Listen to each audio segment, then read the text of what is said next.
দেশে অনেক বড় বড় মাদ্রাসা যেগুলোতে বাইরের ছাত্ররা পড়তে আসে, বাইরের থেকেও ফতুয়া আসে, ইস্তেফতা মানে ফতুয়া চায়, ফতুয়া তলব করে। এই দেশের এরকম দারুল ইফতা আছে, বাইরের ওলামায়ে কেরাম, বাইরের মুফতিরাও ফতুয়া তলব করে ওখানে।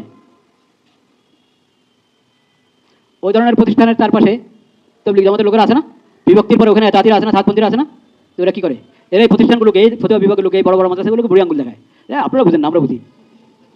মাওলানা আব্দুল মালেক সাহেব অভিযোগ করেছেন যে সাতপন্থীরা দেশের বড় বড় মাদ্রাসা ও ফতোয়া বিভাগকে বুড়ো আঙুল দেখায় এবং বলে, আপনারা বুঝেন না, আমরা বুঝি। এই অভিযোগটি কতটা যৌক্তিক? বড় দালান বা ফতোয়া বিভাগ কি সত্যের একমাত্র মাপকাঠি? মাওলানা সাহেব মাদ্রাসার বড় দালান এবং বিদেশ থেকে ফতোয়া আসাকে হকের দলিল হিসেবে পেশ করেছেন। ইসলামের ইতিহাসে বড় বড় প্রতিষ্ঠানও ভুল ফতোয়া দিয়েছে। ইমাম আহমদ ইবনে হাম্বাল রাহিমাহুল্লার সময়ে বাগদাদের বড় বড় সরকারি আলেম এবং ফতোয়া বিভাগ তাকে ভুল বলেছিল, এমনকি তাকে নির্যাতনও করা হয়েছিল। তখন কিন্তু সত্য ওই বড় প্রতিষ্ঠানের কাছে ছিল না, ছিল একজন একা ইমামের কাছে। সত্য সংখ্যাধিক্য বা বিল্ডিং দিয়ে মাপা হয় না, মাপা হয় কুরআন ও সুন্নাহ দিয়ে। আল্লাহ কুরআনে বলেছেন, দুনিয়ার অধিকাংশ মানুষই তোমাকে পথভ্রষ্ট করবে যদি তুমি তাদের অনুসরণ করো। সূরা আনাম ১১৬। সুতরাং মাদ্রাসার সাইজ দিয়ে হক সাব্যস্ত করা যৌক্তিক ফ্যালাসি। ভিন্নমত পোষণ মানেই কি বুড়ো আঙুল দেখানো? তিনি সাতপন্থীদের ভিন্নমতকে বুড়ো আঙুল দেখানো বা বেয়াদবি বলেছেন। একজন মুমিন যদি মনে করেন যে সাদ সাহেবের বিষয়টি সম্পূর্ণ সাংগঠনিক এবং প্রশাসনিক, ফিকহি নয়, তবে তিনি স্থানীয় মুফতি সাহেবের ফতোয়া না মেনে নিজামুদ্দিনের আমিরের সিদ্ধান্ত মানতে পারেন।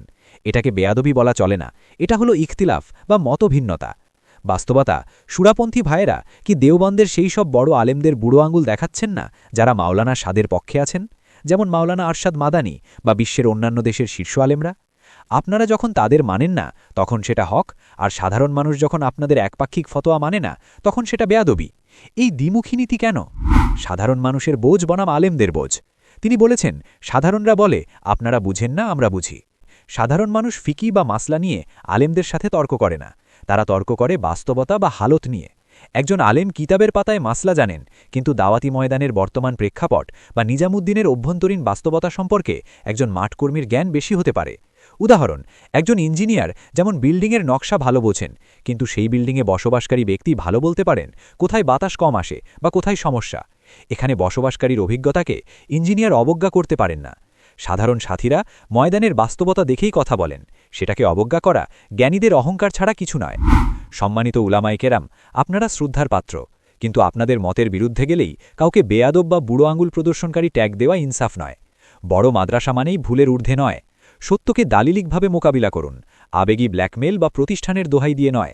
আমাদের এলাকায় হয় কি, আমাদের ছাত্ররা তফসিল করে রাখে, প্রস্তুত করে রাখে, বের হবে 3 দিনের জন্য বা 1 সপ্তাহের জন্য, 10 দিনের জন্য বের হবে, 3 জন্য বের হবে। ওই জাতিরা এসে ওদেরকে নিয়ে যায়, বুঝলে?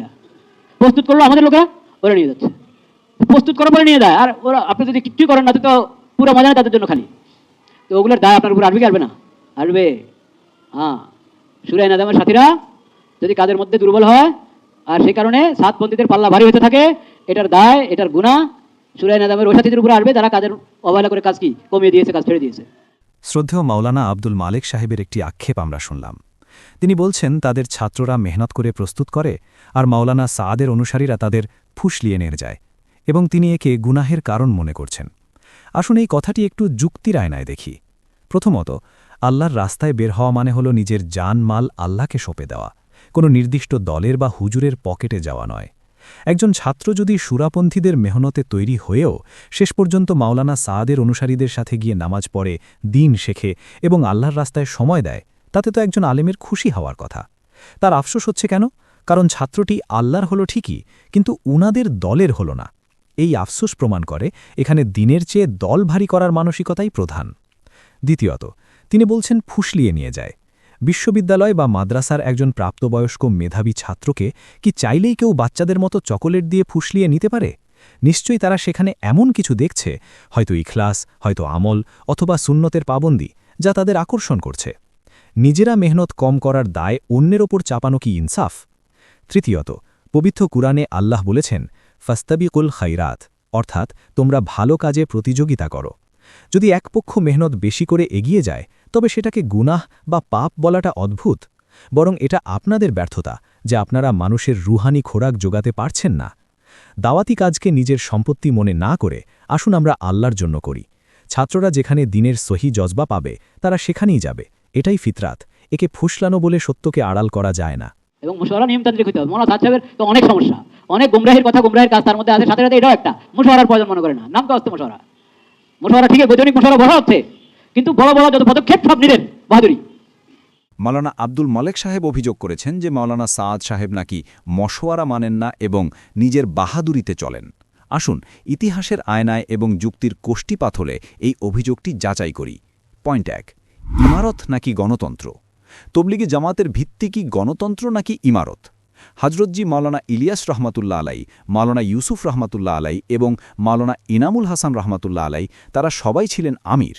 তবলিগের 100 বছরের ইতিহাসে আমির চূড়ান্ত সিদ্ধান্ত নিতেন এবং সাথীরা সামিআনা বা আতআনা বা শুনলাম ও মানলাম বলে মেনে নিতেন। মাওলানা সাদ সাহেব সেই আমিরের ঐতিহ্যের উপরই আছেন। আমির যখন সিদ্ধান্ত নেন তখন তাকে বাহাদুরি বলা কি ইমারতের ধারণাকেই অস্বীকার করা নয়? পয়েন্ট 2, মশওয়ারা মানে কি একমত হওয়া? ইসলামী শরীয়তে আমিরের জন্য মশওয়ারা করা সুন্নত, কিন্তু মশওয়ারার সবার রায় মানা ওয়াজিব নয়।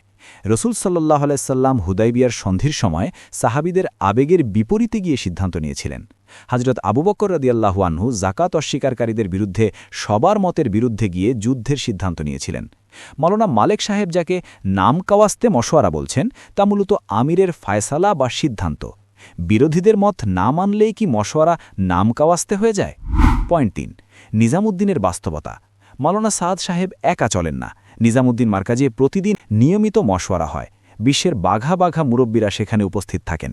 কিন্তু যারা মার্কাজ ছেড়ে চলে গেছেন তাদের কথা শোনা হচ্ছে না বলেই কি মশওয়ারা হচ্ছে না? কাউকে গোমরাহ বলার আগে সুনির্দিষ্ট শরীরী প্রমাণ পেশ করা জরুরি। কেবল সাংগঠনিক মতপার্থক্যকে গোমরাহি এবং আমিরের দৃঢ়তাকে বাহাদুরি বলে আখ্যায়িত করা কি ইনসাফ? সিদ্ধান্ত আপনাদের বিবেকের কাছে। স্যার, আমি তো ছাত্রদের সঙ্গে বলছি, স্যারদের জন্য আলাদা। আমি তো ছাত্রবাদীর সঙ্গে বলছি, স্যাররা আছেন কিন্তু স্যাররা তো স্যার। এটা তো আমি ভালো মুসিবতে পড়ি। বিভিন্ন ভার্সিটিতে স্যাররা একদিকে, ছাত্ররা আরেকদিকে। স্যারদের অনেকে সাতপন্থী, ছাত্ররা ঠিকই সুরে নিজামের সাথে আছে। এখন বেচারারা কি করবে? স্যারের আদব রক্ষা করবে না হকের দিকে থাকবে? তাই বলছি সমন্বয় করতে হবে। এটা তোমাদের জন্য মুসিবত, এটা মুসিবত তোমাদের জন্য যে স্যার একদিকে টানে, হক আরেকদিকে কি টানে। নিয়ম ছিল হক যেদিকে, স্যার ওইদিকে নিবে। কিন্তু এখন এরকম অনেক স্যার হয়ে গেছেন যারা হক না সাদ, হকের দরকার নেই, সাদের দিকে টানে, নিজামুদ্দিন দিকে টানে। এবার নিজামুদ্দিন ভুল হক আর সহি হক, সাদ হক হক আর গুমরা হক, ওটা দেখার বিষয় নাই, সাদ আর নিজামুদ্দিনের দিকে টানবে। মাওলানা আব্দুল মালেক সাহেব তার বয়ানে বিশ্ববিদ্যালয়ের প্রফেসর বা স্যারদের বুঝ নিয়ে প্রশ্ন তুলেছেন। তিনি বোঝাতে চেয়েছেন ছাত্ররা যেন হকের খাতিরে স্যারদের ভুল নির্দেশনা উপেক্ষা করে। কিন্তু এই বক্তব্যের গভীরে গিয়ে লজিক ও বাস্তবতা বিশ্লেষণ করলে ভিন্ন এক সত্য বেরিয়ে আসে। প্রফেসর মানেই কি আবেগের দাস? বিশ্ববিদ্যালয়ের একজন প্রফেসর বা স্যার যখন কোনো আদর্শিক অবস্থান নেন, তিনি সেটি আবেগের বশবর্তী হয়ে নেন না। তিনি পিএইচডি করা মানুষ, তিনি গবেষণার পদ্ধতি জানেন, তিনি সোর্স বা মূল সূত্র যাচাই করতে জানেন। যিনি সারা জীবন লজিক, ফিলোসফি বা বিজ্ঞানের চর্চা করেছেন, তিনি কেন হঠাৎ করে কোনো যাচাই বাছাই ছাড়া একজন ব্যক্তির তথা মাওলানা সাদ সাহেবের অন্ধ ভক্ত হবেন? বাস্তবতা হল, এই স্যাররা যখন মূল কিতাব, হাদিস এবং নিজামুদ্দিনের শতবর্ষী ইতিহাস গবেষণা করেছেন, তখন তারা সত্যটা খুঁজে পেয়েছেন। আর ছাত্ররা?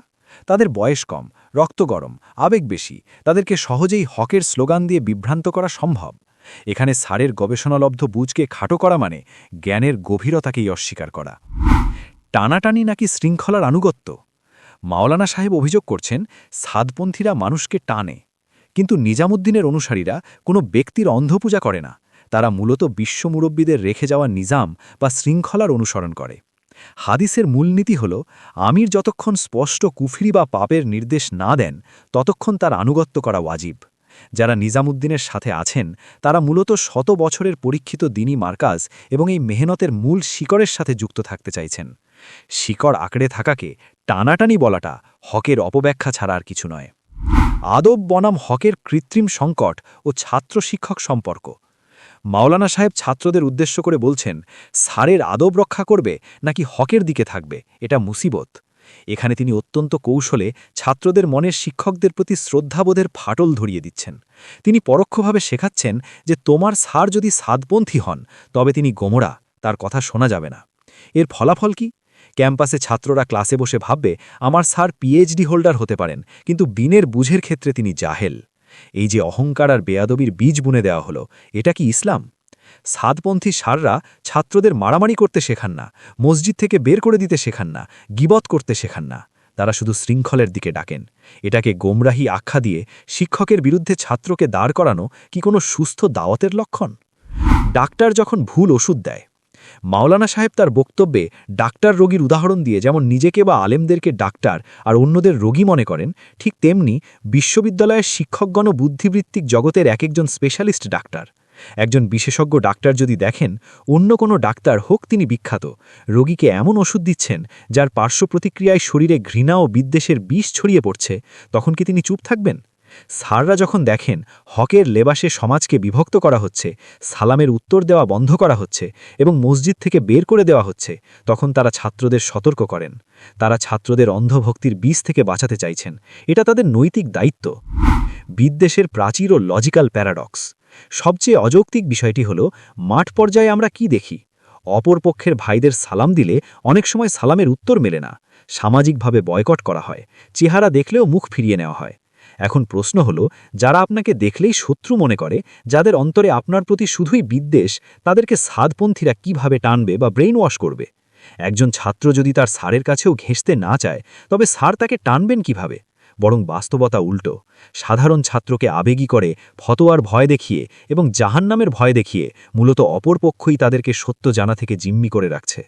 সাদপন্থীরা কাউকে জোর করে না, তারা কেবল দাওয়াত দেয়। জোর জবরদস্তি ও বয়কটের সংস্কৃতি কারা চালু করেছে তা দিবালকের মতো স্পষ্ট। ছাত্র ভাইদের প্রতি আহ্বান। প্রিয় ছাত্র ভাইরা, বিশ্ববিদ্যালয় মুক্তবুদ্ধি চর্চার জায়গা।